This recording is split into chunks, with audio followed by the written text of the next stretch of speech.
I'm a 20-year-old woman that lives on the West Coast, and I've lived here for about 8 months. This happened within the first month of my time here. In most bigger cities, restaurants are partnered with delivery apps. The delivery for these apps tend to frequent the restaurant in which I work at. Typically, I see the same 5 to 10 delivery people multiple times a day and get to know them pretty well, except one.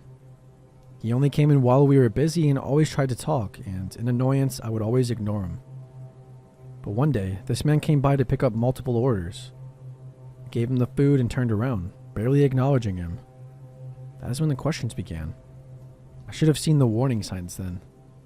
"You don't even want to say hi to me?" he said to me with a smile. The kind of smile you give someone that you know well, and the kind of smile that is meant for friends. The way that he looked at me threw me off, but I gave him a smile and said that I hoped he had a good night. He rolled his eyes and went to put his deliveries in his car. But then he came back with his phone and told me to put my number in it. I politely declined his offer and began to turn around. "You won't regret it, Charlene," he said gently, pushing his phone into my hands. At this point I was extremely uncomfortable, but the restaurant was empty besides the chef in the back of the kitchen, and I couldn't get his attention. So I set his phone down and did what any person would do. I wrote down a fake number on a napkin. To my own horror, he picked up the number and began to dial it in his phone. He put it up to his ear and rolled his eyes in frustration. "Just give me your real number," he said. I then wrote down my real number but with no area code, hoping that he would be okay with that. And I had just moved here recently, so my area code would not be easy to figure out without knowing of my life before the West Coast. "Charlene, you didn't write down your area code." My heart started beating quickly. I had never given him my name, and I never wore a name tag. "Pick up the phone when I call, and if you answer, I will leave the restaurant." I could tell he meant it. He would not leave until I proved to him that it was my number. He called, and the phone vibrated in my pocket, and I knew that I had made the worst decision of my life.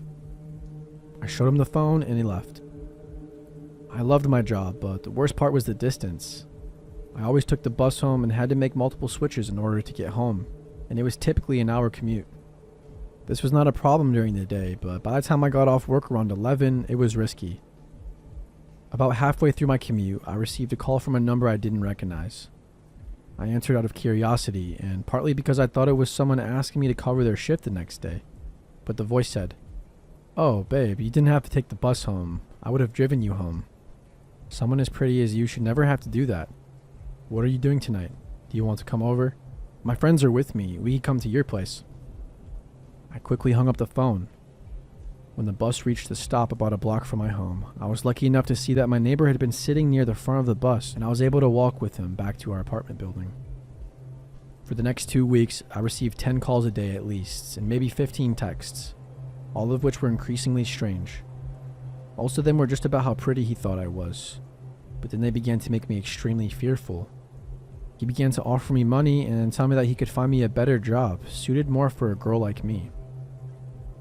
He started coming in more for deliveries, and finally I told my boss what was happening. The next time he came in, my boss pulled him to the side and warned him that behavior like this was not okay, that if he did it again, we would report him to the delivery company that he was working for. He stopped for about a month. At this point, I had picked up a morning job too, and I would begin walking to work around 5:30 a.m. while it was still extremely dark. On this particular morning, I was so paranoid that I did not turn on music, and I was always looking around, looking for people behind me. That is when I saw him. He walked up next to me as if we were friends and put his arm around my shoulder. Every alarm in my body was telling me to run. "I've been waiting for you. Let me walk you to work. You won't regret it." How did he know that I had gotten another job too?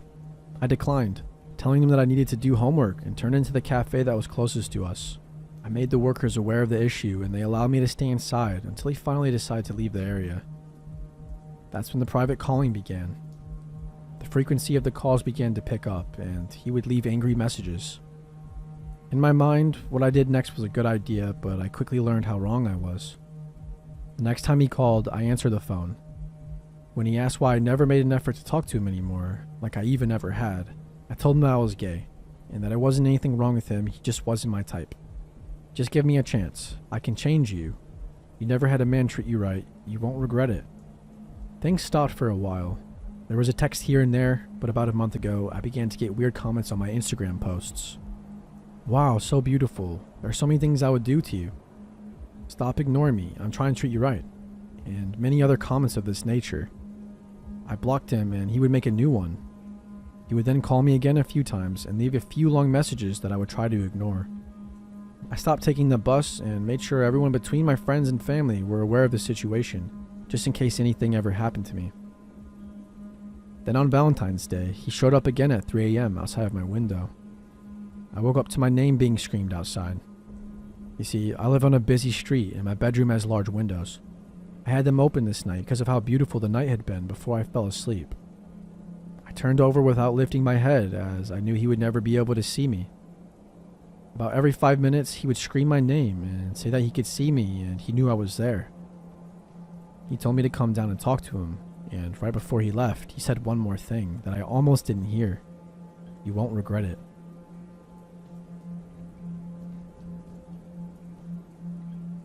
For context, at the time I was a teenager, working at a small coffee shop a short walk away from my house as a barista, which involved forcing myself to always be bubbly and smiling, despite the idiocy that transpires before some people get their coffee. As a result, I've had a few experiences where men take friendliness as flirting and try their luck on me, but no one as creepy as this guy. He came in on a late Sunday afternoon shift when I was working alone as my coworker was far too sick to be touching food and went home early. He was dressed in an unassuming leather jacket and jeans, and looked to be in his early 40s. After ordering a small coffee and paying with small change, he starts to try to hit on me over the counter, and I just brush it off and hand him his coffee. Then he tells me he recognizes me and that I must be from around the area. I've never seen him before though, so I kindly laugh nervously and deny it, but then he gets weirder. Then I've definitely seen you on campus. Do you go to blank college? I say no, given I've never heard that name before in my life. Well, how about this college? Nope. Okay, definitely this one then. Still no. This goes on for over 10 minutes and he's listed at least 8 different schools that I've only recognized one of, and it's clear that there's no way he's a student at any of them. Then he moves around to the small door that opens to let us out from behind the counter to clean the shop, and he tries to get past it to come closer to me. Something really feels off, so I tell him a little forcefully that customers aren't allowed back here. He kind of laughs and makes a comment about how he knows. He's just not a regular customer, and I'm just playing hard to get. I repeat again that no, he isn't allowed back here, and his face instantly becomes serious and he totally shifts gears. So you're probably working until closing, huh? What time do you guys close? I follow my gut and lie and say that we closed around 2 a.m., when in reality it was 10 p.m. given it was a Sunday. And he nods and tells me, then I'll come back at 2 a.m. for you, and he finally leaves. Given I've served some strange people at my time there, I tried to push it out of my mind and focus on my work for the rest of the shift. My manager wasn't there at the time like usual. He only ever came in on Thursdays and Fridays, so I didn't get a chance to bring it up until then. When I did on my next shift, he invited me to come into the office and watch the night security tapes just to ease my mind. And guess what? The creepy dude had actually come back at 2 a.m. in a beat-up Honda on a Sunday night, and the cameras caught him forcefully trying the front door and crouching along the windows of the cafe to try and see past the shades we put down at night. Eventually, he stormed back to his car, which was one of only 2 cars in the lot, and sped off. I have no clue what his intentions were in trying to meet up with the teenage girl at 2 a.m. on a Sunday, but I've never seen him since.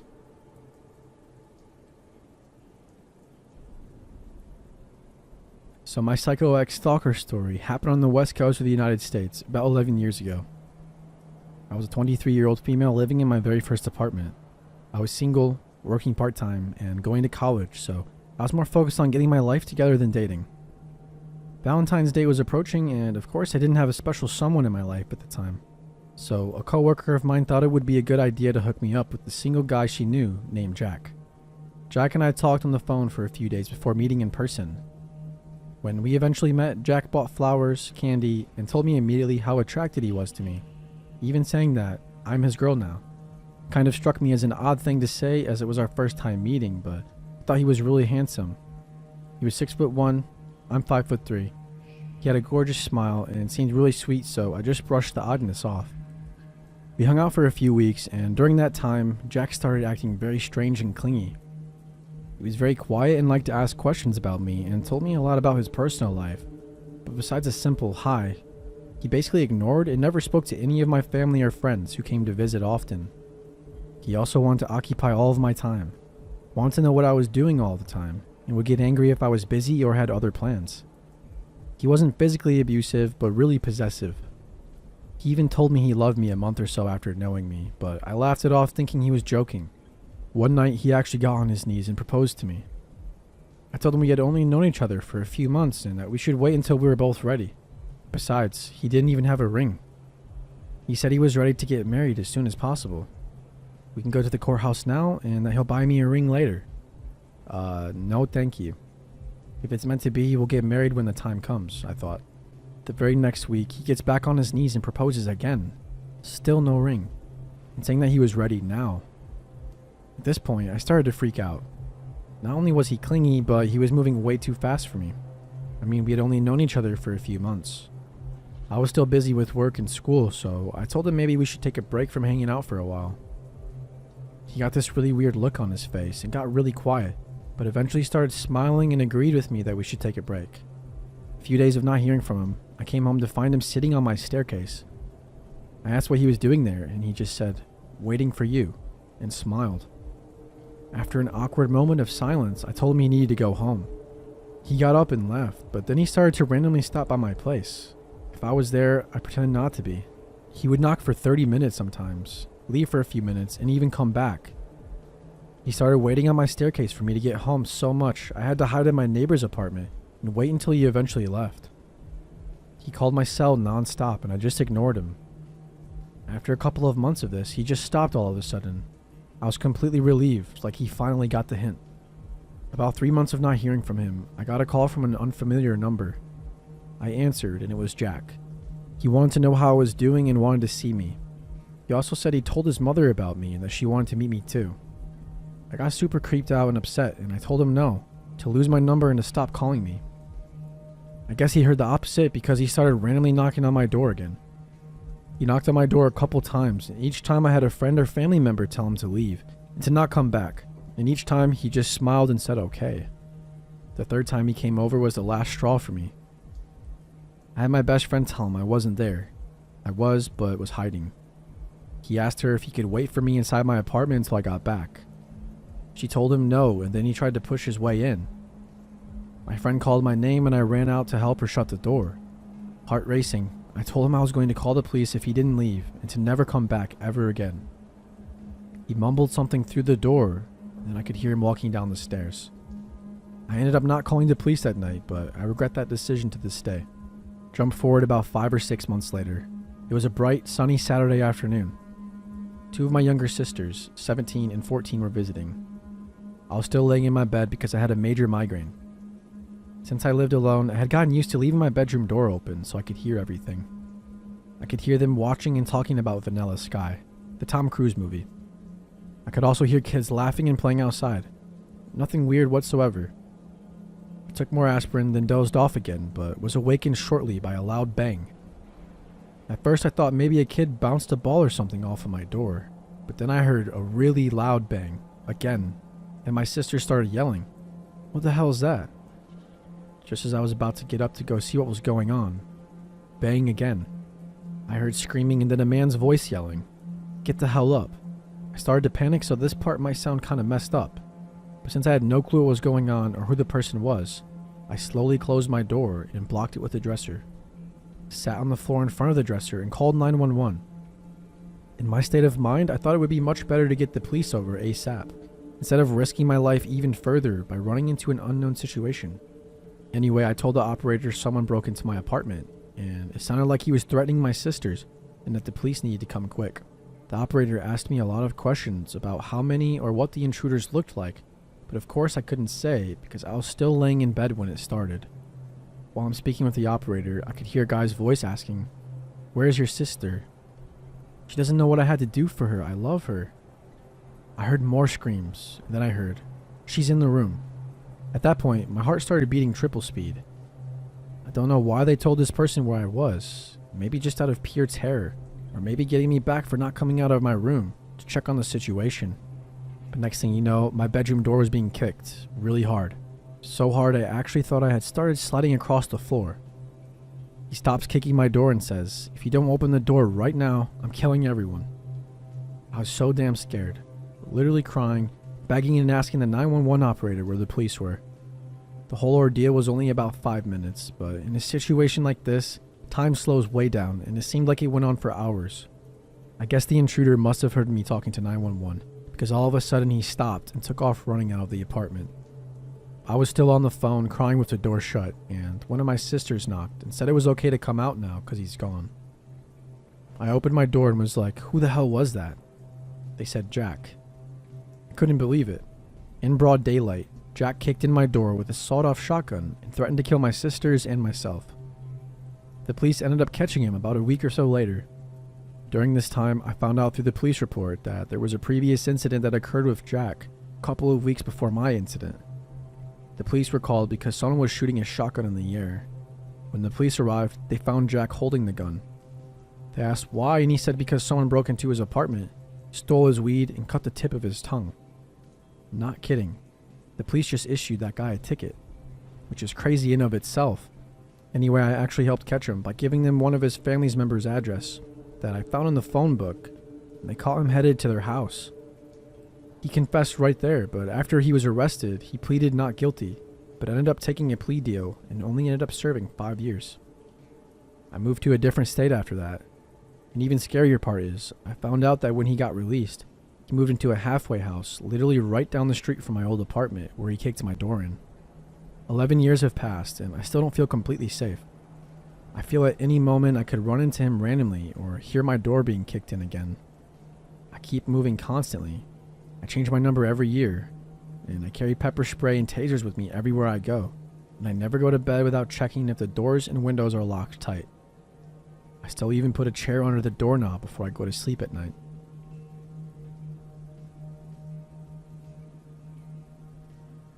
A little bit of background. I, 23 female, was 20 at the time. I moved in with my uncle in San Antonio, Texas, with the agreement that I didn't have to pay rent as long as I helped him out with chores and my cousins. I got a job at a super known coffee chain downtown, close to the touristy part of the area. We had a lot of regulars and a lot of homeless people coming in and out. I felt relatively safe though because I got to know the people there and it was almost always a lot of foot traffic. I used to even take walks after work in the area, especially since I was super close to the Riverwalk. Skip to a couple months into the job and I was friends with everyone I worked with. We were all super close. On this particular day, it was one of my coworkers' last days. There were about 3 guys who had been there almost all morning. They hadn't bought anything and were just hanging out, which was not unusual for my location. On my break, I decided to walk down to a nearby drugstore so I could get a farewell card, maybe a small gift for said coworker. I walked down and put my earphones in, and before I could press play, I heard the door open behind me and footsteps following behind. Whoever it was caught up to me and started walking beside me, matching my pace exactly. I turned to look, and it was one of the guys that had been there all morning. He was a bit taller than me and reminded me a lot of Lakeith Stanfield. He tried to ask for my number and I kindly told him no. He persisted, and I, with a short temper, told him to screw off. He stopped and stared at me in surprise, as I don't really look like someone who would speak up. He stood there as I walked away, and by the time I went back, they were gone. I proceeded to tell my coworkers about the encounter, and we laughed it off. I thought that would be the end of it, but I was wrong. Every time after that, he would already be there just hanging out or would walk in mid-shift. Sometimes with somebody else and sometimes by himself. I assumed he was just another homeless person because how else was he always able to be around? My shifts were pretty sporadic. Some days I opened, some days I closed. Some days I worked mid, but it didn't matter, he was always there. At that point, I started to feel paranoid. I would always catch him staring in my direction. He never ordered anything, never talked to me, and luckily wouldn't follow me. He would just sit there watching me. I started mentioning it to my coworkers, and they started noticing it too. One of my team leaders would help me out by sending me to wash dishes in the back or organize the cooler.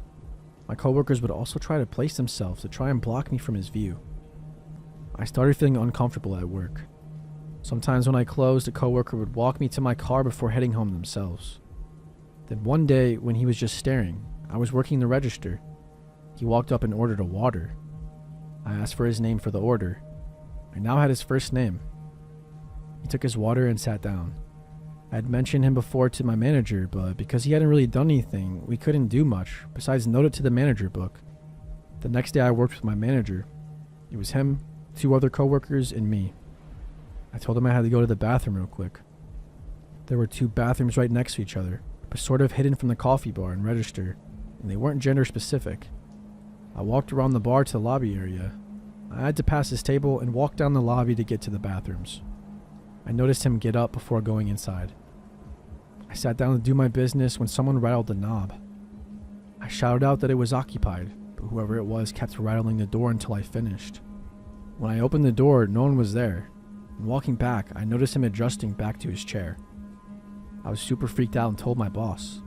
He couldn't go and tell him off though because we had no proof that it was him. Later that shift, he got up and picked up a coffee from the pickup area. My boss assumed he had ordered it and let him take it, but I told him it wasn't for him and that wasn't even his name. My boss used this as an opportunity to tell him if he ever does something like that again, he won't be able to come back. The man apologized and actually stuck to the rules every day after that, but he went back to just watching me. Cut to Valentine's Day. One of my team leaders and I would be scheduled to work certain Thursdays after close to deep clean the store. We would stay until 1 a.m. This was one of those Thursdays. We were almost done and I had to clean the bathrooms as one of the last chores. I finished, and as I walked out of the bathroom, I saw him peeking in with both of his hands pressed to the window, eyes wide, just staring at me with this super intense look. I froze for a second, just staring back.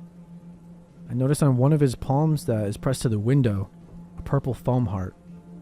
He doesn't move at all. I shout, "Hannah, Hannah, he's here, he's back." She barely hears me through the music that we were blasting.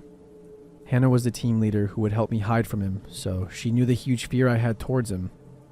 She walks towards the bathroom, shouting back, "What are you saying? What's going on?" I told her again, "He's here, he's watching me." She started shouting through the window, "You need to leave. If you don't leave, we're calling the police."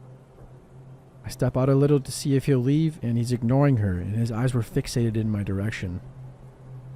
I step back into the bathroom, and my leader continues to shout at him to leave and threatens him with the police. About 5 minutes passes by, and he realizes that I'm not stepping out until he leaves, so he does. The next day, my lead and I told my manager I wanted to file a police report. He told me no and to wait until he talks to his boss. He showed up again that day, but I was only there to talk to my manager, and I left right after. When I got home, a friend convinced me to call the police anyway. So I text my boss that I don't care what he says and that I'm scared and I'm going to file the report. I dial 911 and tell them a summarized version. They tell me that they're going to send someone to where I live to take the official report. The 2 officers were so nice and supportive. I told them my whole story and how my boss didn't feel the need to get the cops involved since I wasn't harmed. The officers told me that I should have called right away and defended me, saying that they could get him for harassment. I thanked him, and they tell me that if he shows up to dial 911 immediately so they can take him in for trespassing and harassing. I think that day, my manager banned him and warned him because he never showed up to the coffee shop again. A few months later, when I was comfortable again, I went out with some friends to walk around. We were close to where I worked, and as we rounded the corner, I saw him, and so I ducked into a little corner store, and my friends followed. I told them I saw him, and they kept an eye out. Once he was out of view, we left the store, and that was the very last time I saw him.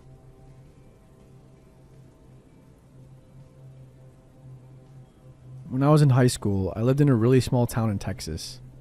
It was the kind of place where everyone was either related to each other or hated each other. I had no family there, so yeah. But I did have a pretty blonde girlfriend and was pretty hated for that too. Nothing major, just petty harassment, occasional fights, but it had been escalating. So that's why on Valentine's Day, my girlfriend and I decided to skip the school dance and just stay in and watch a movie at her house while her parents were out. Just better to avoid trouble. We borrowed her dad's car, a little Honda hatchback, and went into town. We stopped at the video store for a movie and went to the Dairy Queen for some ice cream, and then we headed home. Now she lives in the complete boonies, out in the middle of the woods, along a lonely road with no streetlights at all. We're just chatting, eating our blizzards, when all of a sudden a car comes up behind us. No big deal. But what was a very big deal was that when the headlights flooded the interior of our car, I saw 2 hands in the back seat, and a head coming from the hatchback part of the car. As soon as the lights hit, the head and hands retreated back down. A solid chill ran through the entire length of my body. I slowly reached down and pulled out my pocket knife, the only thing I had. She saw me and asked what was wrong. Loudly, I said, "Nothing. I just had to stop at my friend's house real quick." But she knew that was bullshit. I didn't have any friends. I pulled over at the next house that came up and jumped out of the car, yelling at her to jump out too. She jumped out quickly in total confusion. I flipped the driver's seat forward and lunged into the back seat in full maniac mode. He popped up like a jack-in-the-box with empty hands waving. Hey, what y'all up to tonight?" It was some weird kid from our high school who we had never seen in our entire lives, let alone spoken to before. I said, "What the shit are you doing in our car?" His reply was, "I thought you guys were going to the dance, and I was just hitching a ride." We sat there staring at him with our mouths open, wondering what to do. He tried to act real cool, and obviously we were in the middle of nowhere in some random person's driveway, so whatever he was planning was forgotten.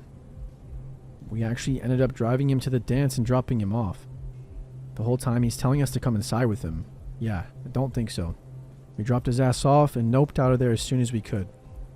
As soon as he got out of the car, my girlfriend started crying and shaking. She was so freaked out. I have no idea what he was trying to do when the lights caught him crawling out of the hatchback.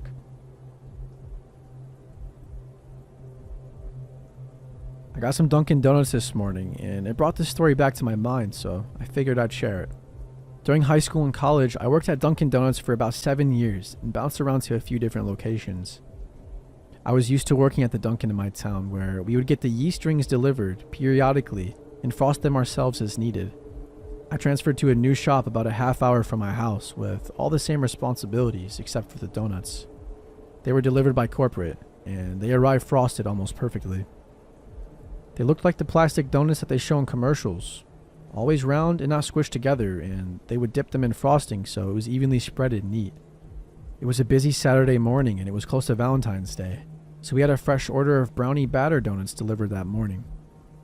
We were slammed, which was normal for a weekend, so it wasn't out of the ordinary to see my manager, who I'll call Jeremy, running around stressed out. When he first ran past me, I didn't think anything of it, and I continued making sandwiches at the sandwich station. He rushed by carrying a pastry tray, and I watched him begin frantically throwing something in the trash, looking really worried. At first I laughed and just said, "Jeremy, what the heck are you doing?" He strained out and he looked anything like himself. I had never seen Jeremy look so lost, so I asked what was going on and if something was wrong. "Someone filled the brownie batter donuts with staples," he said. He told me he got a phone call from corporate, and that one of the stores in our chain, which contained 10, had somehow discovered multiple staples in every donut in their order. That was at least 48 donuts for our store, and more or less for the other 9, depending on their sales. They told Jeremy we had to get rid of the most recent delivery because whoever put the batter in the filler dumped a ton of staples in it as well. Thankfully, we hadn't sold all the previous orders yet from that morning because it was still relatively early. But the more I thought about it, the more I felt like I was going to be sick. What if a young child had gotten one of them? I pictured some family sitting at home on a Saturday morning, going out to get some drinks and donuts for the kids, and imagining everything else that could have happened after. I'm assuming nothing happened because I thankfully never heard anything on the news. Makes me wonder if they covered it up, and I hope they were able to find out the asshole who did it. It was a few months after I started high school, and I was trying to keep in contact with my friends from middle school, especially my one friend that we'll call Karina. I've never talked to Karina over the phone, but I've always texted her. I stupidly didn't save her number, but she was the only one that texted me at that time. I remember her number ended with 77. So one night, my family is in the process of moving home so I could be closer to school. I get a text from Karina asking how I was doing. I carried on with normal conversation for a very long time. I didn't think much of it since the number had 77 at the end. One thing that threw me off was that she was asking me to call her all the time. It was weird, but I never called her because I'm terrible over the phone. One day I was at my mom's office, bored out of my mind while I'm texting Karina. She asked me to call her for the millionth time. I finally caved in and decided to call her because I had nothing else better to do. This is where things get very weird. I call her and a guy answers the phone. Thinking it might have been her older brother, I ask if Karina is there.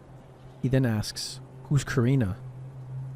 Totally weirded out, I say, "Oops, wrong number," and hang up. Not even a nanosecond later, I get a text saying, "No, you have the right number." A few seconds go by and I get more texts, and I didn't answer the rest of the day. A few days later, I get a friend request from a guy that I don't know on Facebook, who we'll call Adam. I look to see if we have any mutual friends, and we have one in common. My friend that we'll call Rigo, and they went to the same school. I just got into high school, and I wanted to make friends, so I accepted him. Again, not nanoseconds later, I get a message from him asking why I ignored him. I told him that I didn't even know it was him, and that I thought I had been texting my friend Karina the whole time, since both their numbers had a 77 at the end. He blows it off and he starts texting and messaging me off the hook. He starts telling me really weird shit like, "You're beautiful and I love you so much," even though we don't even really know each other. I remember changing my profile picture, and again, he didn't waste time to tell me how adorable I am. Things got progressively more uncomfortable towards Valentine's Day. He kept asking if I wanted anything, and I kept telling him no. I guess he's not getting the message, and kept saying things like, "You look sexy in this," followed by pictures of thongs and lingerie. When Valentine's Day finally came around, he said that I was his true love. I finally told him that I wasn't interested in him, and that he needed to calm down with the pervy stuff. He was hurt, but it stopped, but not for long. He then started texting me morning, noon, and night, and I would ignore him all the time, but he still wasn't getting the message that I didn't like him. Come April, me, my friend Kelly, Rigo, and some of his friends from school decided to go see a movie together. I thought I was going to have fun. Well, I'm the first one to the movie theater at the mall, and my brother and dad decide to wait with me for my friends. I'm on the first floor, and I can see the elevator going up to the movie theater in plain sight. I turn around and look up, and there's Adam going up to the theater, and he makes eye contact with me. He totally knew I would be here, and I never told him once about my plans. I became ultra paranoid, and I told my brother to come with me into Hot Topic, just so I can be out of view from him. We look around for a bit, and I see Adam listening to music in the store. This guy will not quit. So me and my brother leave the store, and I tell my dad. He says we should wait out in the car until my friends arrived. When we're in the car, I text Rigo and I angrily tell him that Adam is here. At this point, Rigo knew how much I didn't like him, and he didn't like him either. I asked why he was there, and he says, "I might have said something about our plans, but I can assure you I didn't invite him." So Rigo, Kelly, and Rigo's friend arrive at the same time, and I couldn't be more relieved. I walk into the mall with them, and I ignore Adam for the whole movie. Afterwards, he whines about how no one wanted to talk to him the whole time, and I said he shouldn't have come then. Rigo laughed. The next day, I get a text from Adam, whining about how it was really rude of me to ignore him, and I just go off on him. I said, "You were the one who wasn't invited and decided to come anyway. How do you think it makes me feel when I tell you countless times you make me uncomfortable, and all of a sudden you just show up?" He then starts blaming me for some bullshit that I don't remember. I blocked him, deleted his number, and anything I could do to make sure he wasn't able to have any contact with me. Fast forward, that summer after freshman year, I'm on vacation and I get a friend request from Adam. I freaked out because I thought I deleted him, but it occurred to me that he might have made a different account, so I blocked that one too. Sophomore year, I got with my now boyfriend, Leon. We were talking about weird stuff that happened to us, and I told him about this. Leon asks, "How did he get your number anyway?" That question made my skin crawl, because it never occurred to me to ask Rigo if he handed it out, and I really don't think he would do that anyway. So the question still remains, how did Adam, a guy I never met, get my number?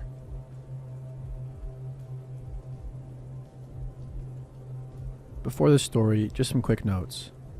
Keep in mind, this story happened over the span of only a month and a half, and everything happened quite quickly. For context, my name will be Kat, and his name will be John, and his mom is Karen. This is a story I've only ever told a handful of people, and I'll try to be as clear and accurate as I can, as this happened just over a year ago, but obviously I can't remember everything perfectly.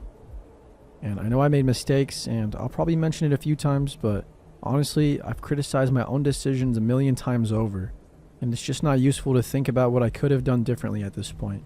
so please just be respectful. Okay, so here's the story. About a year ago, I had just gone through a bad breakup. He dumped me over text on Valentine's Day. And after having been together for quite a while, this was quite a shock. I was absolutely devastated and I felt pretty bad about myself. It only took about 2 weeks before I was looking for another boyfriend, more or less a rebound guy. That's when I met John. We met on Tinder and instantly hit it off. I was in my first year of university studying biology and he was in his first year at a different university studying history. He was smart and friendly and had a lot of common interests. He was giving me some weird vibes at first, but maybe it was that he seemed a bit desperate. But honestly, I was too after my bad breakup, so I didn't think much of it. After only a few days of talking, he asked me to go on a date with him to a play. I was actually really excited because that sounded like such an interesting date idea, and I thought it was pretty romantic. So we go on the date and it goes well. He rides the subway back a few stops with me, and I tell him about my ex. He begins telling me that he can't believe anyone would let a pretty girl like me go, and that he would do anything to make sure he got to keep me if we were dating. Looking back, you can see how creepy that statement is, but I was maybe naive or just happy that someone agreed that my ex was an asshole, and I took it as a compliment and saw nothing wrong with it. We keep messaging and going on occasional dates after this, and all was well. After just a few dates, John had told me he had really bad depression and anxiety. Now, it's important for me to mention that I also have some pretty extreme depression and mental health problems, and my breakup had kind of launched me into a downward spiral, so it was almost a relief to hear him say that because I felt like he wouldn't judge me for having depression too. And after that, we could confide in each other about our depression and help each other get out of bad mental states. After this revelation, we got really close really fast. We had only dated for a month, but we already had an intense relationship. I even thought that I loved him. Now, another problem with him though was his mother, Karen. She was very possessive of him, and maybe it's because of his depression, but he couldn't do anything without telling his mother first. One night he fell asleep at my place and forgot to set an alarm, and when he woke up, he had 10 missed calls and at least 50 text messages from his mom trying to find him. She had apparently called every hospital looking for him. She knew he was going to spend the night. She was just concerned because he slept 2 hours later than he said he would. She would do other things to manipulate him, like verbally abuse him, or tell him he's a bad son if he doesn't do everything she wants. And she sets limits to how often and when he could come to my place. And I wasn't happy with this, obviously. I told him I thought it was ridiculous that she treated him like a child and that he's an adult and can go on dates whenever he wants. If she wants to know where he is, that's fine, but he shouldn't have to ask permission. We had a small argument about this, but he obviously is a mama's boy, so I dropped it. I still hadn't met his mom at this point as well, so who was I to judge? Another thing I'll mention is that one time he asked me to do a role play with him, in which I wear his glasses and call him specifically Sweetie. He was very clear that he wanted me to call him that. He told me he was a teacher fetish. I told him I wasn't into that kind of thing at all, and that I'm sorry. He asked a few times after that, and never really dropped it, but I always said no. This is important later. After one particularly bad night, he came over to console me, and I told him I was feeling pretty depressed. In his response, he asked me to marry him. This was only after just 1 month of dating. I laughed, thinking he was joking, but he didn't laugh. He just stared at me in the eyes. There was an awkward silence, and I said, "What?" And he said, "I'm serious. I love you. I want to spend my life with you." I laughed at him, and I gave him a firm no. He looked disappointed but dropped it. I was concerned about this and confided in my friend, and she said if it were her, she'd dump him.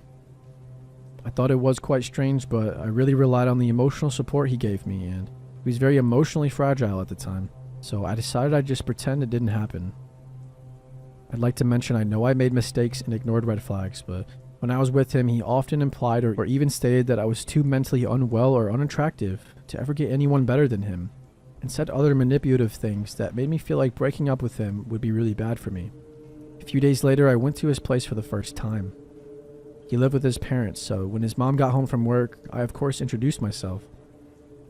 She seemed very skeptical of me and wouldn't shake my hand.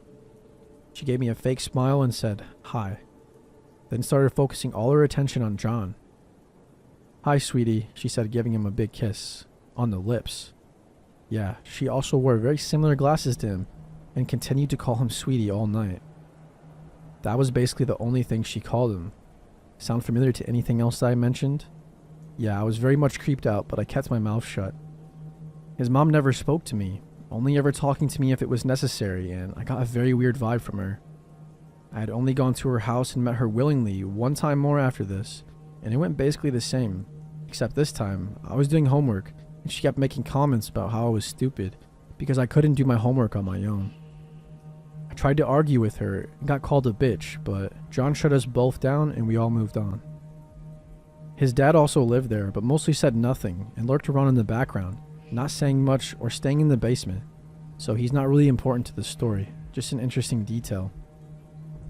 Fast forward a few days, I was still talking to John, but I think he sensed I was growing distant from him. We had been together about a month and a half at this point.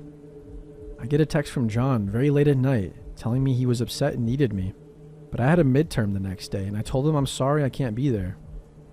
I needed to sleep and be at school in the morning for my midterm. He was very upset, so I suggested that he go to the hospital and told him I can meet him there after my midterm. He didn't respond. After a half hour, I got another text from him. He tells me he's outside my residence building and his mom drove him. I told him again I couldn't go to his place. He says that it's okay and that he just wanted to talk. I give in and go outside to meet him and go for a walk. He starts walking me in the direction of the parking lot, and I get a really bad feeling in my stomach. I don't know why, but I just felt scared. I said, "Why don't we walk this way?" And I try to turn and go the other direction, and he says, "No, it's fine," and grabs my arm tightly. I don't know what else to do, so I say, "John, you're making me really uncomfortable. Why are you taking me to the parking lot?" I tend to be very concise when I'm stressed out. He said nothing and kept walking me in silence. I tried to pull my arm away, but he has a tight grip. "John," I said loudly. He says, "It's okay." "Let me go home now," I say, firmly pulling my arm. No one else was around to help me, and I was terrified. "I don't think you want to do that," he says, emotionless. "What? Yes, I do." I'm about to cry at this point. I was so confused and scared, and he starts explaining. "Listen, Kat, my mom is in the driveway, and if you don't get in the car soon, she's going to call the police and tell them that you're depressed and that you've threatened things. The police will come here and cause a scene, then hold you against your will." My brain started going a million miles a minute. I lived in a university residence and really didn't want the police to pick me up where everyone could see me and cause a scene. I also had been to the hospital before, and my school had warned me of possible repercussions if I tried to do such things on campus again, which he reminded me of. I was really confused and I felt betrayed. However, quickly weighing the pros and cons in my head, I thought supporting my boyfriend when he needs me and not causing a scene would be the easiest thing to do. Still not realizing what he was trying to do, I tell him I'm not happy about that he's blackmailing me and I don't want to be with him for much longer if he's going to treat me this way. But the threats continue, so I go to his car. I get there and there's his evil mother, Karen, with the most disgusting, ugly smirk on her face. "I was just about to call the police," she says. John stands beside me as I get in the back of the car and he gets in the front, and she starts to drive. As the shock wore off, I realized that I was pissed. I start yelling that they're manipulating me, and I go off on Karen for manipulating her son and being a bad mother, and yelling at him for being a bad boyfriend. Meanwhile, Karen is screaming at me, telling me that I'm a slut and a bad girlfriend and that I should leave Earth because I'm such a bad influence for John. And we have one of the most intense arguments I've ever had with anyone. I truly hate confrontation, and I honestly didn't know I was capable of so much rage, but fear and adrenaline does crazy things to people. Karen then pulls over the car and says, "Get out." I lunge at the door ready to run away. "But I will call the police on you," she says. I hesitate. Who will they believe? A reliable older lady with a respectable job, or a slutty little I'm not autistic, hood rat like you? Especially with your history of mental health. And then she laughs. The situation dawned on me. I couldn't leave. While I hesitated to think, hands still on the door handle, she escalated her threats to tell the police that I assaulted her and her son after he tried to break up with me. She said, "In my car, you don't get to talk to me like that. So either be civil and quiet or get the hell out." John stayed quiet throughout this whole car ride, not defending himself or his mother, or not even helping me, just stone cold and expressionless. I started crying and begging her to please let me go, to which she said, You have every right to leave. But I felt like I had no option, so I swallowed my pride, apologized to Karen, and I let myself get driven to their house. I tried texting my friend what was going on, but she wasn't answering. Once we get there, it's like 1 or 2 in the morning. I wasn't sure because of course my phone had died. Great timing. Karen had been taunting me and making fun of me the whole way home, and I wasn't even able to defend myself after her new threats. I was still crying, and John helped me out of the car. He held on to me as I went inside. I don't know if it was because he wanted to get me in quickly or because I could barely move, I was crying so hard. But they kept shushing me, and Karen raised her hand as if to slap me if I didn't shut up, in her words. So I held my tears until we got inside. Once we finally get inside, John brings me straight into his room. He asks if I want to watch a movie, but I just lay down on his bed and sobbed. He sits beside me and touches my arm in what would have been a comforting way under different circumstances. I pull away and he just quietly watches videos and occasionally tells me that this was for the best. Now I couldn't hurt myself as long as he was protecting me. Now we could both be safe together. His dad was home, but the whole time everything was happening, he said nothing to me and only came into John's room one time to give me a strange look and then leave. Really weird guy. John's mom came in a while later and told me to sit up and stop crying, saying that this was the best for me and John, and that she's only doing this because she cares about us. I don't have anything to say to her, so I just pet their dog. And I don't make eye contact. She berates me and insults me and makes fun of me with no reaction other than a few snide comments from me that John would tell me were uncalled for, and more tears and silence. And then she started going after me for petting the dog. Why won't you make eye contact? What are you, autistic? Then proceeds to call me an idiot and other slurs, and all of this is even more disgusting because of her respectable job, is that she works with disabled teenagers. I ignore her, and then she starts saying really hurtful things. Now I can take an insult, but she crossed the line when she started talking about how my mother was abusive and how I deserved it, and she can see why I was abused. Now my mother may have been abusive, but that crossed the line. She had no right to talk about that, and John had no right to tell her. She then went on to say that she was a much better mother and I should be grateful that she's doing this for me. The whole time I was there, she kept implying that this was in some sick way supposed to help me. I feel like I was only there for John to have someone with him though. I lost it at the comments about my mom though, and I start yelling at her about how she's the abusive one and worse than my mother, and that I hate her, and we have a screaming match for a while. And again, John doesn't defend me and only says that I should listen to his mom. After more insults and yelling, she storms off, and it's just me and John, and I tell him I'm breaking up with him and that I want to leave, now. He goes to get his mom, who says I'm just having a rough night and don't mean it, and that we should both just sleep. They give me pajamas to wear, and I get dressed in his closet and go to bed, and he was sleeping beside me. I wasn't afraid John was going to hurt me, and don't worry, he didn't. Not physically, at least. He was more self-destructive than violent, ever. But I was still uncomfortable sleeping beside him because I felt betrayed and scared, and even violated to a certain point. I wanted to leave more than anything. I felt like an animal in a cage, and then I got up and bolted to the front door, only for him to run behind me and grab me, and have Karen block my way. I started screaming, "Let me go. Please, I'm sorry, let me go." I was sobbing and I was trying to be as clear as I could through my tears. Karen looked at me like I was the most disgusting thing she had ever seen and scoffed at me. "Grow up," she said, and walked off. John brought me back to his room and locked his door.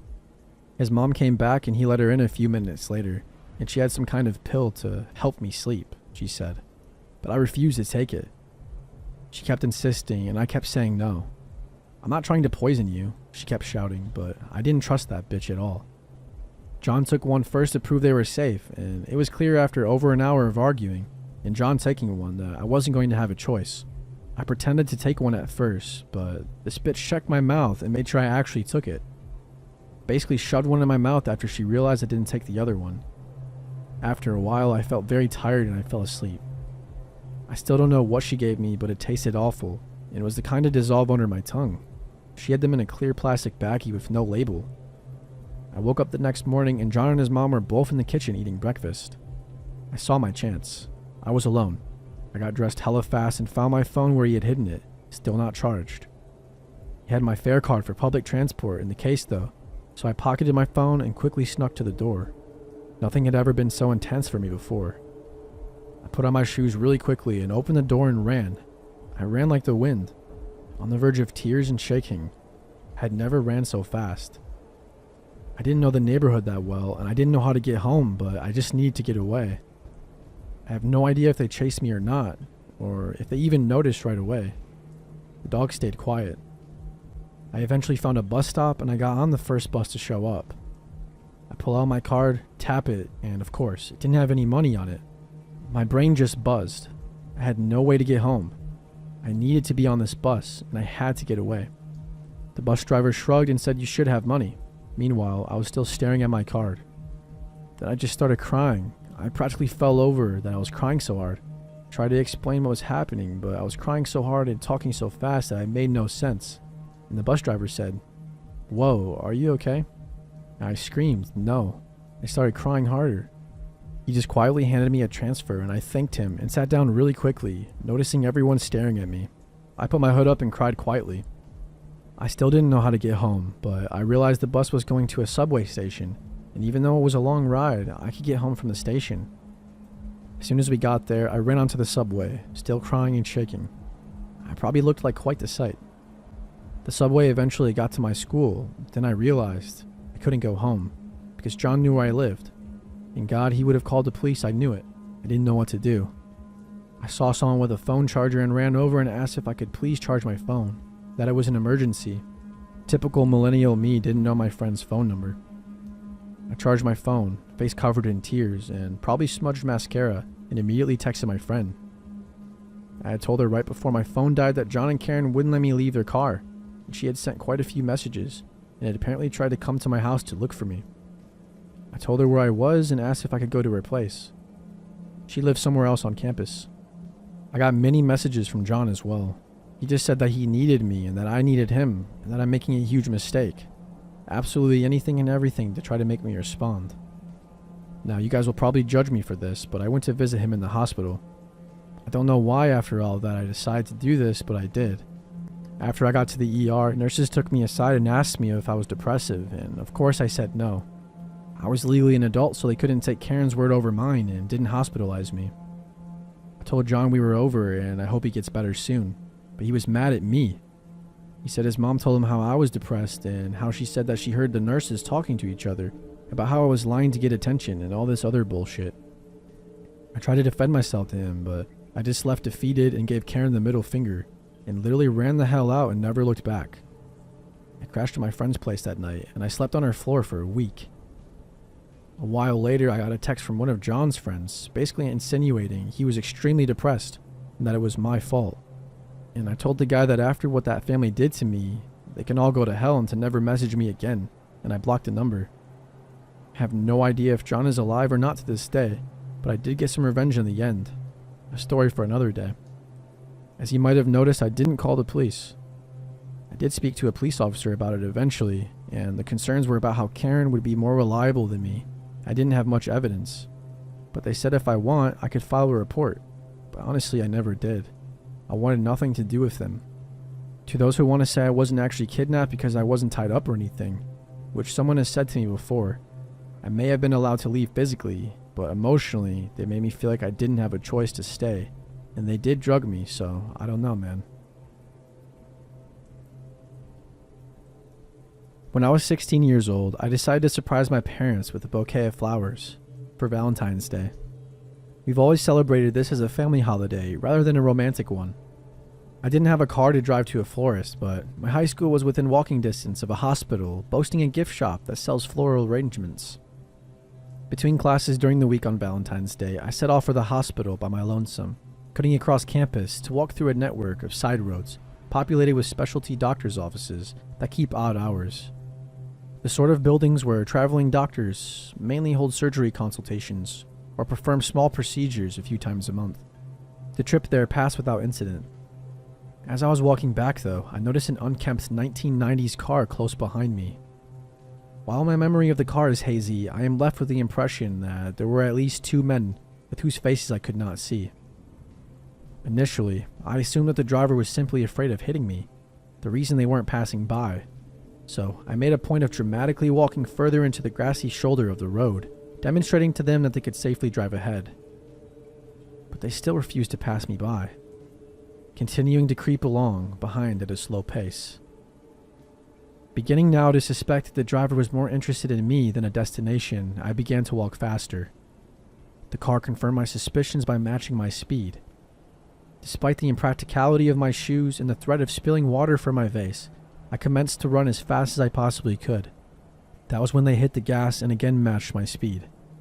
I realized at this point that the car was 100% following me, and that there was no one in sight to notice, and I needed to get away. I bolted into the first parking lot that I saw, and the car turned in after me. Despite there being only 2 or 3 cars in the spacious front parking lot, and there being no other sign of activity at the office, this car did not stop to park in the numerous spaces available there. The driver instead opted to pursue me into the partially under construction back portion of this lot, behind the office.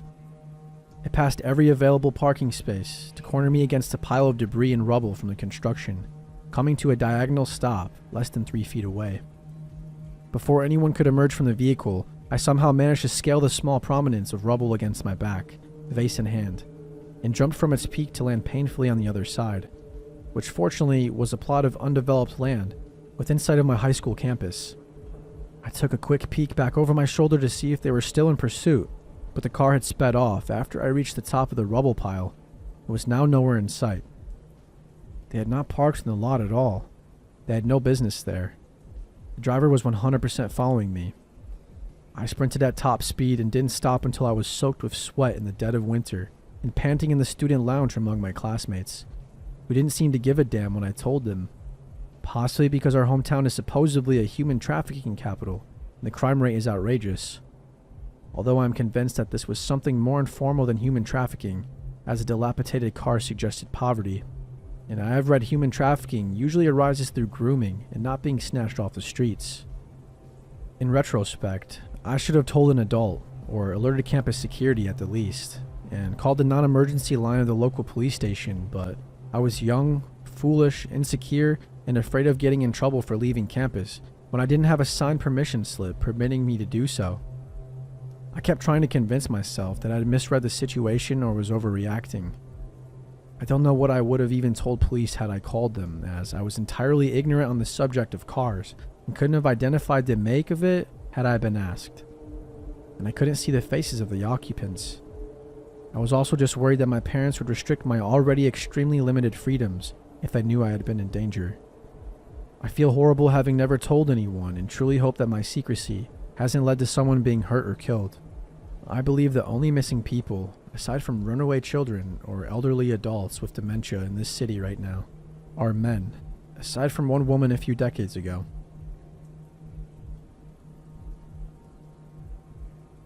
It was Valentine's Day, and me and my girlfriend are college students at a small school in Kentucky. Due to the way that the college works, it's hard for a lot of students to afford to keep up with having their cars on campus. This means you typically have to walk everywhere unless you have a bike, and I was among the unlucky this semester. The evening had rolled around and we were thinking of semi-romantic things that we could do together, and we arrived upon ordering food off of Uber Eats. Not the most glamorous, but I offered to pay. Most of the restaurants were closed, but Taco Bell was open, so naturally we ordered from there. Unbeknownst to us though, there were no active drivers at the time, probably due to the road conditions because it was freezing and snowy. So the app defaulted to the setting where you can just walk and pick it up. There wasn't an option to cancel it, so I decided I would walk the 1.5 miles to pick up the food. I know most people at this point wouldn't be keen on walking in the snowy freezing conditions at that time of night, but I'm a broke college student who just spent his last few spare dollars on food. So with a hug and a kiss from my girlfriend, I started off on my journey to get the food. Walking through campus at night isn't a problem for me since I'm a 5'9" male, but when you make it through campus and into the residential areas of the town, that's when things tend to get sketchier. I had made it through the campus and I was about a quarter of the way to my destination when in the distance I saw another man walking down the street. Initially, 2 things put me at unease. The first one being that he was wearing one of those long trench coat things that you typically associate with sketchy men, and the other being the conditions out. I mean, logically, no one should be walking around in these conditions, as they were literally cold enough to freeze the sweat in your hair.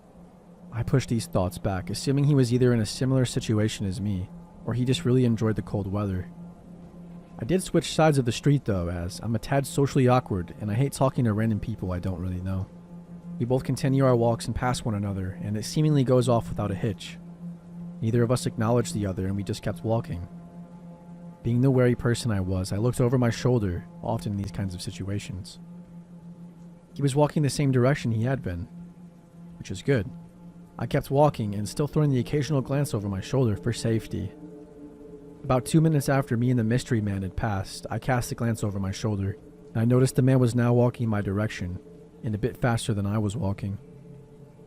This creeped me out, and I started to walk even faster. I couldn't flat out run because it was too icy. At this moment, I noticed the man picked up speed too, until we were side by side on opposite sides of the street. When he caught up to me, he started yelling at me, and I saw something fall from the sleeve of his jacket, almost like he was concealing it, only it fell to the ground, making a loud clatter, like a piece of metal bar or a large metal knife. At this moment, I grasped the danger of the situation, and my fight or flight instincts kicked in. Ready to defend myself, I pulled out my pocket knife as I noticed him starting to make his way across the street. It was at this moment that I said something to the effect of, "Hey man, I don't want any trouble. I've got a knife on me." At this time, the man stopped in his tracks and said, "Oh, I thought you were someone else who just attacked me." I played it off cool with a small gesture, and I thought I was safe. I continued on my trek to Taco Bell, and after this experience, I was all the more wary.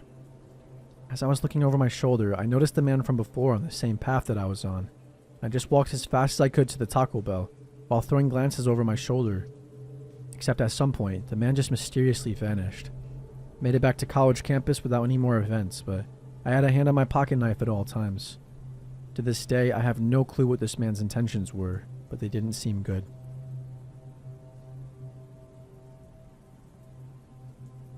To begin, this started when I was 14, female, now 21. I just transferred to a new high school in the middle of the school year as a freshman with my twin sister.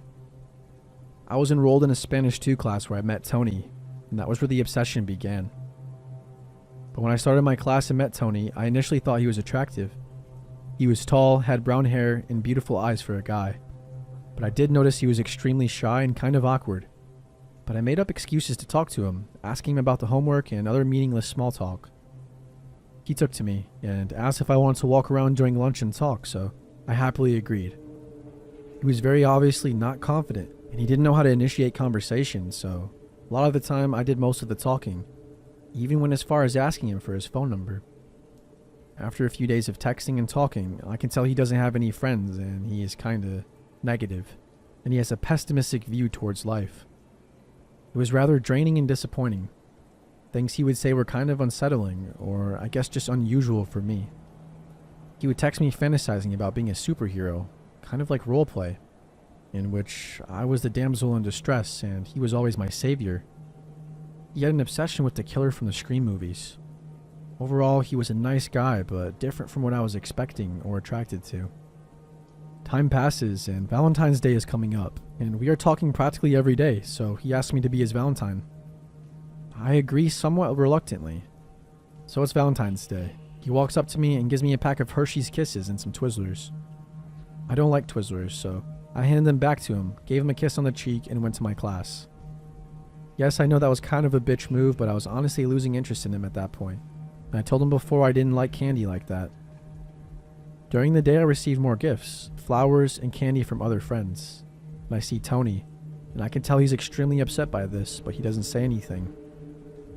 He texts me later in the day saying how stupid he felt, and how he was outdone by everybody else. I didn't respond.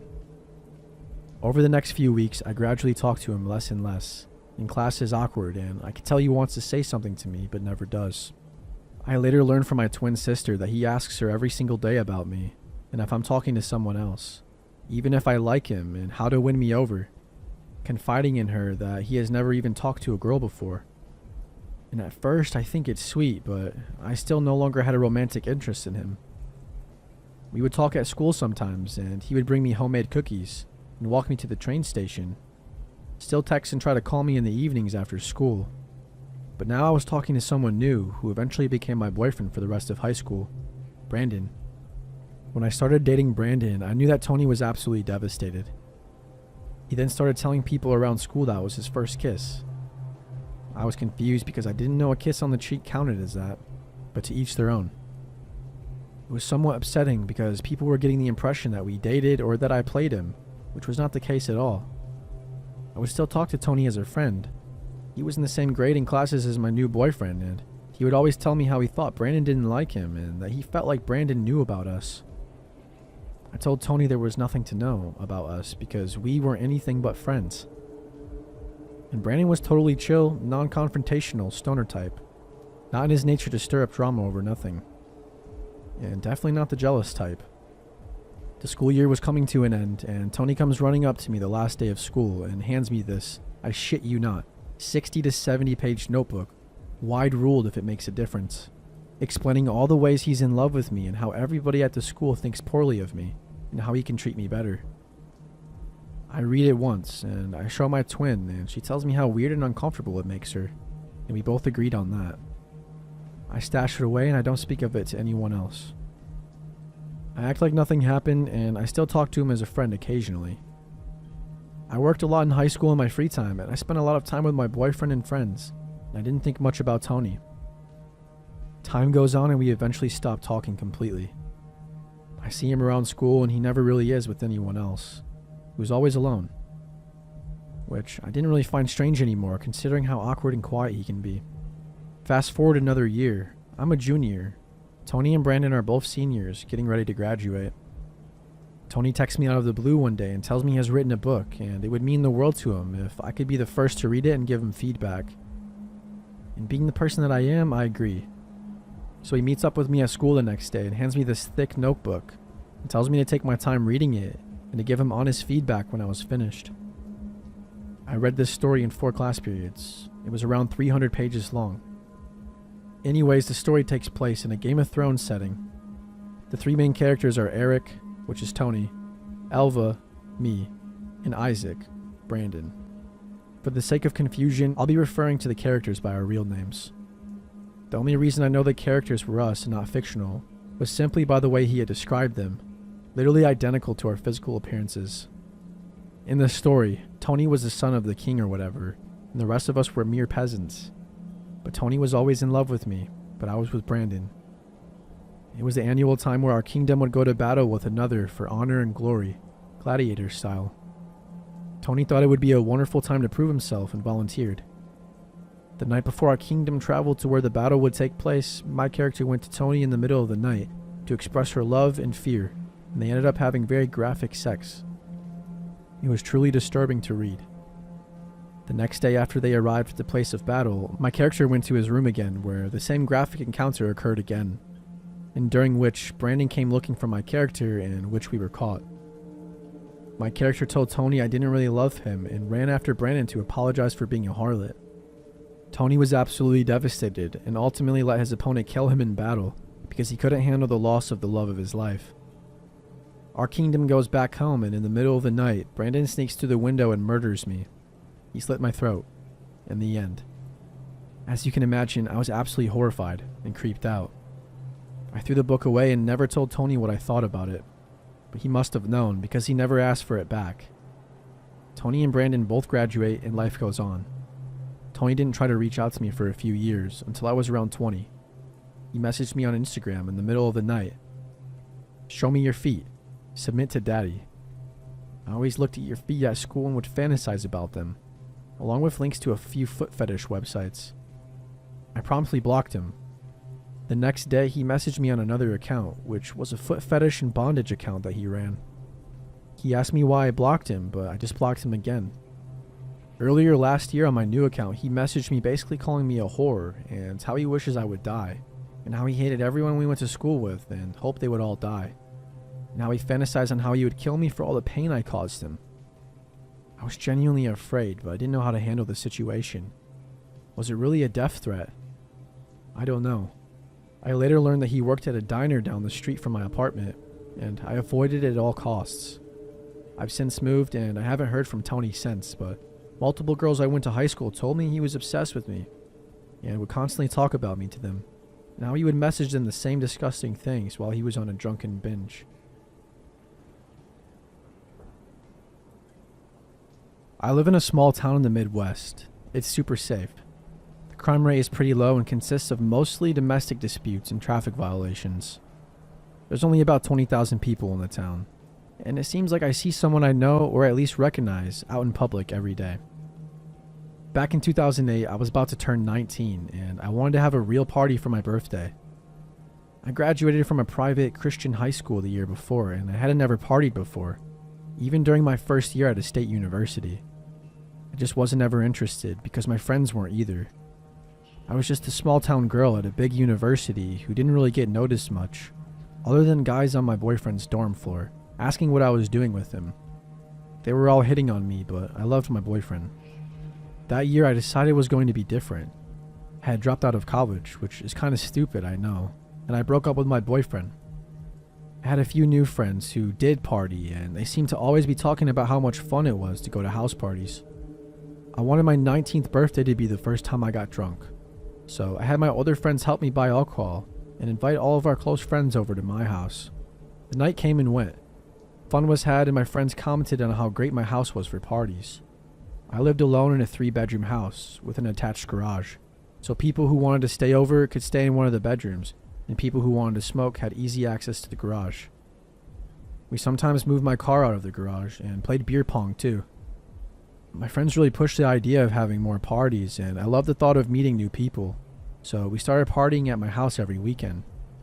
It wasn't hard to get people to come to the parties. It was August, and there were 3 colleges around our town. More than once, my house was full of people I didn't know at all. I woke up a lot with random strangers at my house, but one of my friends always took responsibility for inviting each stranger over. It was no big deal to me. I would just clean up the house and go to work during the week and have another party on the weekend. These parties weren't super crazy or anything. There weren't really drugs involved, mostly just alcohol, which I thought was totally safe. One day in September when I was leaving for work, I went to shut the garage door and I noticed that the door remote wasn't on the car sun visor where I usually kept it. I thought maybe it had fallen off, so I got out and searched under the seats. I was more annoyed than scared because I thought I had maybe taken it out while I was drunk or something to close the garage door, instead of using the remote attached to the wall by the entrance to the house. I shut the garage door with the wall remote and I went through the house to get back into my car and go to work. That night at work, I clocked out for lunch, and as soon as I entered the parking lot, my phone rang. It was a blocked number. The caller ID just said, unavailable. I thought it was one of my friends calling me as a prank, because that's something that we did a lot in high school.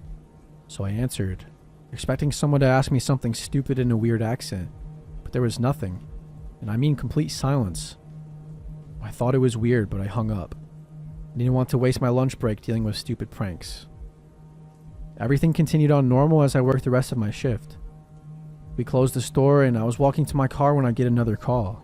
It was from unavailable again. The same silence rang through the phone when I answered. Absolutely nothing could be heard on the other line.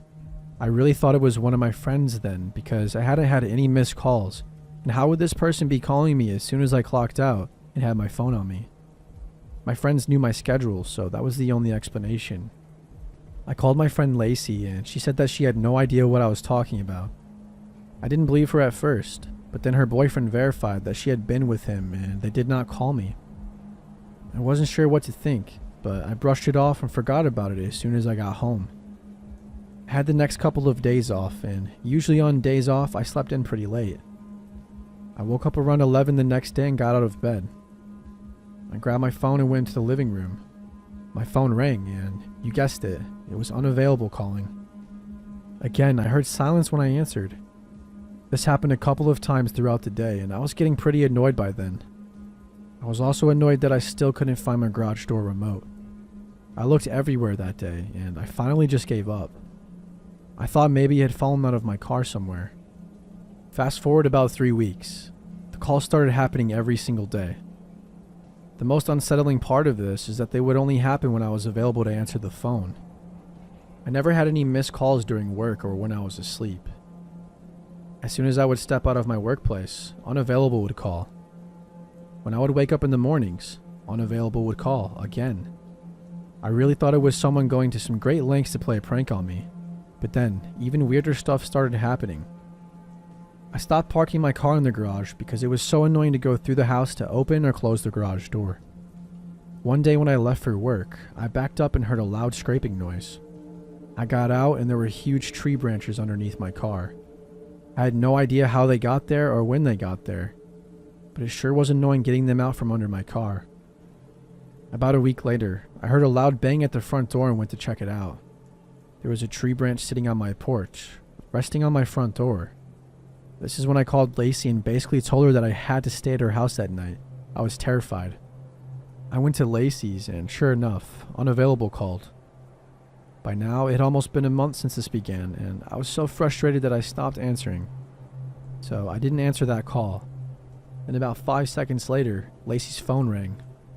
It was from Unavailable. We were super freaked out and I told her not to answer it.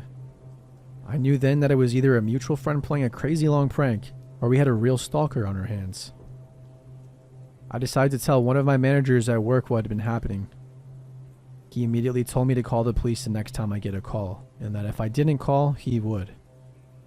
I told him I would call the police as soon as I got off the phone with Unavailable, when he or she called next time. Like clockwork, my phone rang as I walked to my car on break. I called the police after listening to Unavailable's silence for a full minute. The cops basically told me they couldn't trace the call, but that my phone company could. I got the runaround from my phone company, and despite this, the police wouldn't help. They did say that because this person had probably put branches in weird places, they could send a police officer to watch my house for a couple of days to see if they noticed anything. Nothing but phone calls happened for a week, and I wasn't really that scared anymore. I actually started being pretty mean to whoever it was, calling them a coward and asking why they were doing this. After following up with the police, it seemed like the police didn't really believe that someone was actually on my property at all. They apologized that I was scared but said there wasn't anything else they could do. Branches started showing up in the middle of my yard and I would hear banging noises on my front windows at night. For some reason I didn't feel safe anymore in my room, so I started sleeping on the couch. One night, in the middle of the night, I went to the kitchen to get a glass of water, and I get another call. I was so scared that I called Lacey and she came over. I didn't understand how this was happening because I couldn't see anyone watching me or anything. I never noticed anyone following me or watching me from afar. So what was happening to me? Sometimes there would be napkins inside my screen door, or just stacks of blank paper in my grass. I also got markers in my mailbox, and sometimes there would be candy wrappers on top of my car. Whoever was doing this was really strange. This went on until Christmas time. On Christmas Eve, I was driving out to my grandpa's farm to have Christmas with them, and I got a call. I was angry by now, and I thought that I could have a holiday in peace. I picked up the phone and started screaming at the person on the other end that it was Christmas, and they should just really let me celebrate with my family. I called them a freak and asked what they wanted. I was crying and asking them to just leave me alone, and as always, there was nothing but silence. That night, I was sleeping on the couch, and I woke up to lights in my face. Someone was shining several flashlights into my windows. I wasn't sure what to do, so I ran into the bathroom, locked the door and called Lacey. She drove over and we looked around and found no one. I was really scared, but she stayed over and that made me feel a little bit more safe. But the calls kept coming, and the police did nothing. Nothing else happened outside my house. No branches or weird things turning up. I started sleeping in my room again because I thought maybe they had backed off. One morning I woke up and went into my dining room and noticed through the kitchen door window that my garage door was open. I thought maybe it had gotten stuck on something when I put it down, so it had gone back up. It had a sensor, so no one would get stuck under the door, I guess. Without me noticing, I went to the kitchen door and shut it with the wall remote. I grabbed a glass of milk and went to sit down at the dining room table, and that's when I saw it. My missing garage door remote was sitting on my dining room table. Of course I freaked out. I was still in my pajamas, but I ran to my car and drove. I didn't even know where I was going. I just called Lacey and told her it was time to move. We had been talking about moving to a different city for a while now, and I told her it was time to go. Her and her boyfriend came over to check the house with me, but no one was there. Me and Lacey got an apartment in a different city, and the calls stopped as soon as we moved. I remember it was Valentine's Day, and we were having a girls' day out. I told her that I was just going to leave my phone at home so we could enjoy a movie. I think we saw He's Just Not That Into You. I asked her if I could leave it plugged into her charger that was in the kitchen, and she said yes. Before we left, she had to wait for me to plug it in, and we left through the kitchen door. So we went out and went to the movies. We were chatting about the movie on the way back to the car, and I saw something sitting beside my car on the ground. My stomach immediately sunk when I saw that it was my phone. We both died a little bit inside and stayed at her boyfriend's house at night, and there was no sign of anyone being in our apartment the next day when we got there. That was the last and weird, scary thing that happened to me. Unfortunately, I never got to find out who did any of this. No one has ever fessed up to it, and I know my friends wouldn't have let me live in a state of constant fear for nearly 5 months. I asked a couple of the random people I'd met at some of my house parties, but they had no idea what I was talking about.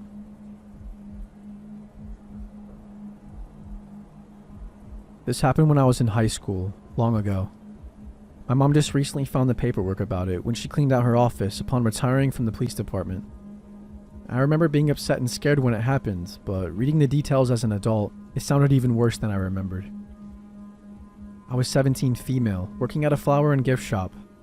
It's nighttime and a man comes in. Short, overweight, and balding, and in his 40s. Just plain creepy. He tells me about how he needs an apology gift for his girlfriend, so I offer a bouquet. Obviously, it's a flower shop. He says she doesn't like flowers because they die. This was the first weird thing, as he came into a flower shop. Then he goes into detail about how he hit her and asks me if I think he was right to do so. This was long ago, so I don't remember exactly what I said, but it was something along the lines of, not if you want her to continue being your girlfriend.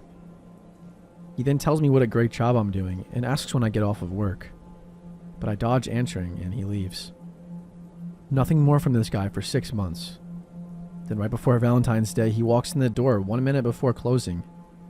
It was dark, and from the outside it looked like I was working alone, as my coworker, about 40 female, was in the bathroom. Instinctively, it felt like a predator had just entered the room. You know when something isn't right, and everything felt not right. I then notice he has a tarnished revolver tucked into the front of his windbreaker, which is halfway unzipped. It was obvious that he wanted it seen. I quickly scribbled a note to my coworker that said, "He has a gun," and I handed it to her when she came out of the bathroom. She calmly walked over to the phone and looked at me, wordlessly asking if she should call the cops. I shook my head no, as I felt like it would escalate the situation. God forbid he heard the police coming and took us hostage or something. I was just going to try and act as calm and normal as I could, and hopefully not tip the situation into something more dangerous. He spends about 15 minutes wandering around what was a fairly small shop. In retrospect, he was probably waiting to see if my coworker would leave, as it was now well past closing.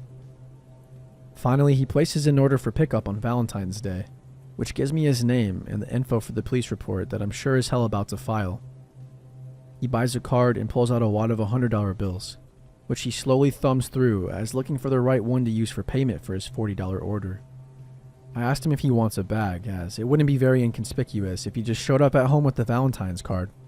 He replies, "No, I don't feel like being inconspicuous tonight," which seemed like an obvious reference to the gun hanging out of his coat. He finally leaves, and we quickly lock the door and watch him sit in his truck outside. We were not about to exit the shop until he was gone. Finally, he pulls out of his parking spot and moves to another spot further away and continues to just sit there. I don't know how long we waited, but he finally left. I called my mom crying, and she called the police, who came to the shop the next day to take a report. I told my best friend at the time what happened, and she told her mother. Her mother happened to work with the man and informed security at her job. She said he was very weird, creepy, and liked to talk about weapons a lot. Security at his job. It's a large company with government contracts and things having to do with tech and security. Pulled him into the office and questioned him about it. He claimed it was a glove in his pocket, not a revolver. The police were pissed that his company made contact with him about it before they did, and he successfully dodged the cops' multiple calls and visits to his apartment. My mom, much to my teen fury at the time, made me quit my job, which was devastating as I loved it there, but in retrospect, it was totally the right call. I never saw him again.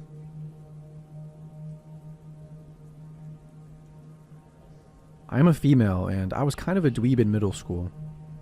I was the quiet girl, which is a label that kind of followed me all the way up through grade school, and eventually would stick through the former half of high school.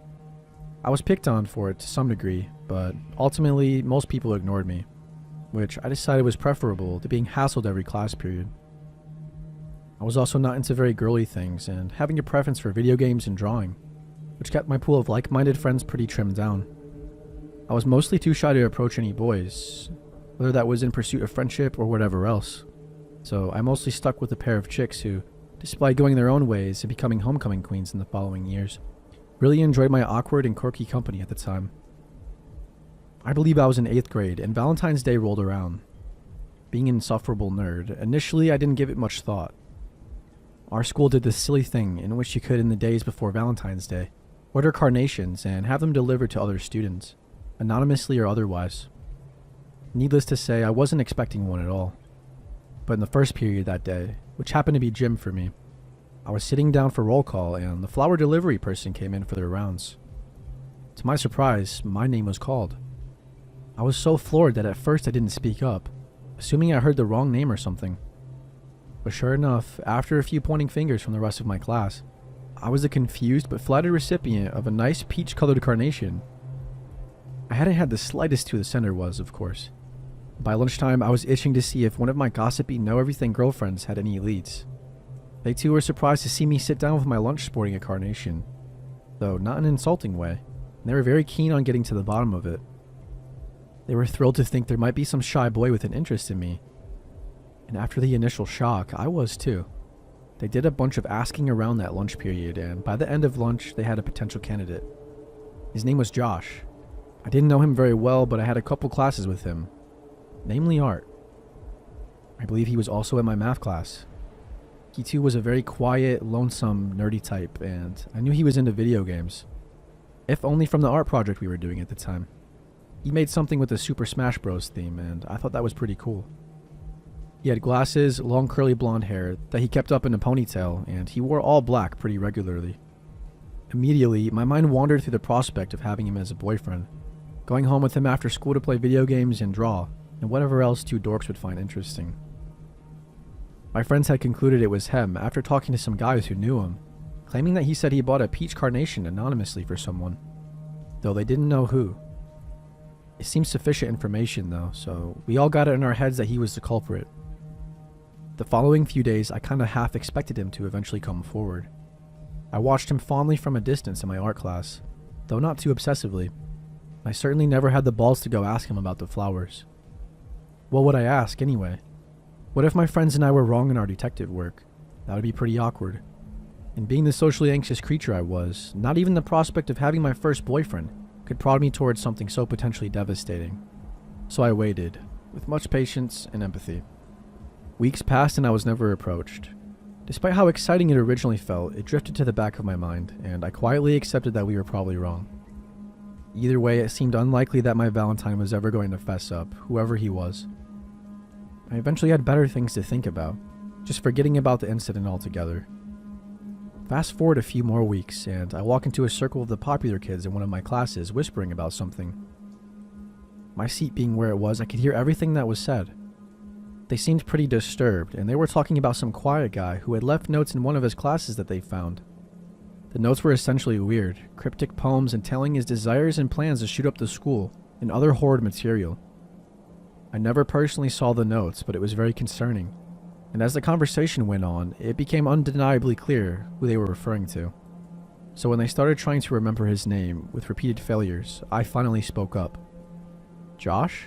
I attempted timidly, which was met by several surprised looks and finally "Yeah, Josh, that's his name." I felt sick and wanted to cry. I don't remember all the details of how things proceeded from there, but eventually I was convinced that no one that knew about this was planning on going to any sort of authority about it. I don't believe I told any other students about what I'd heard, hesitant to start some stupid rumor, but I did tell the school counselor and my parents because I was genuinely scared for my safety. Afterwards, I never heard any follow-up to the whole ordeal, but I never saw Josh again in my life. I assume he was expelled. Frustratingly, none of the details were ever solidly confirmed, but the possibilities still haunt me to this day. Perhaps it's stupid and overly empathetic of me, but I sometimes wonder if his failed attempt to finally make a connection with someone on Valentine's Day was the final straw for him, driving him to thoughts of homicide and whatever else. I hardly feel guilty about it, but it's just another aspect of the whole ordeal that makes me absolutely nauseated to think about.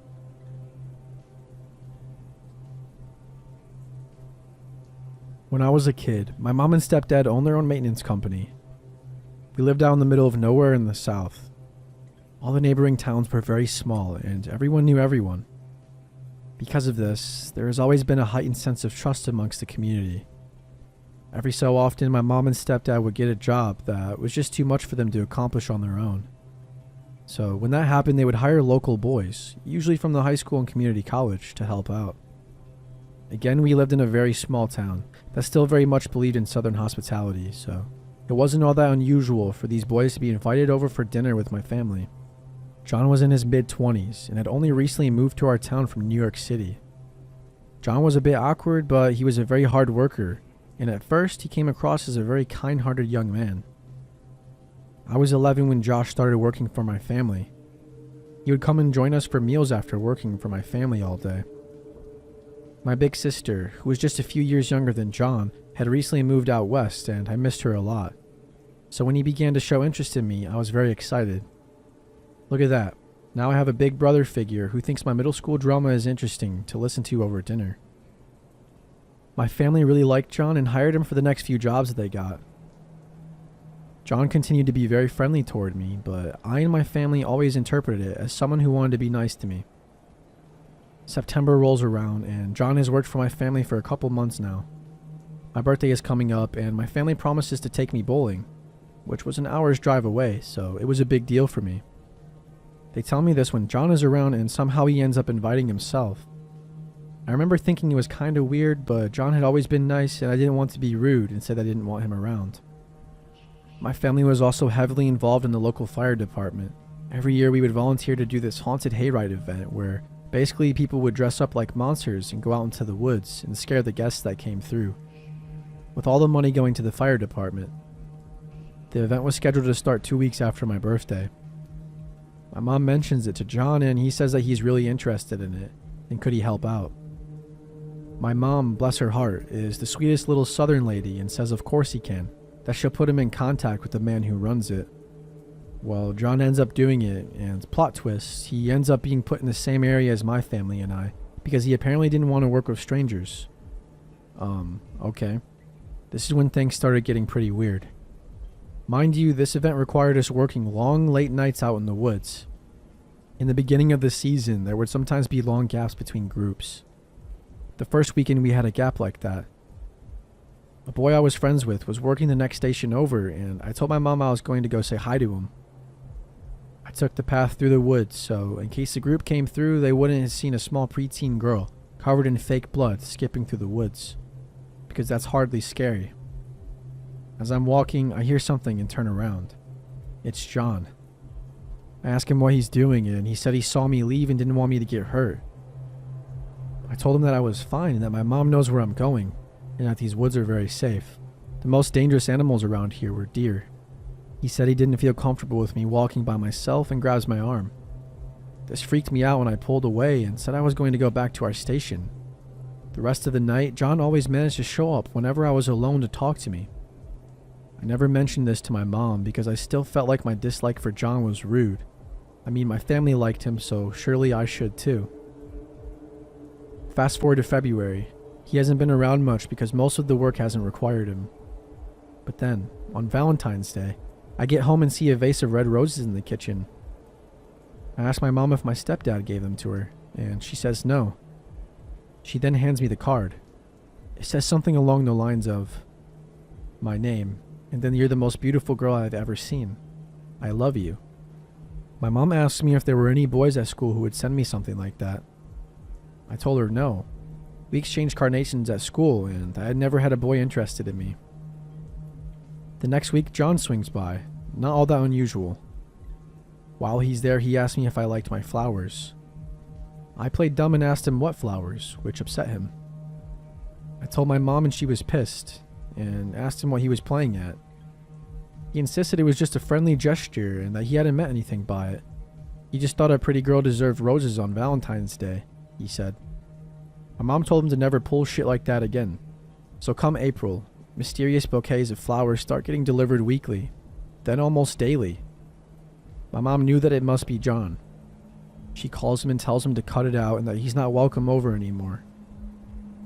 My family had a desktop in a room that had several windows.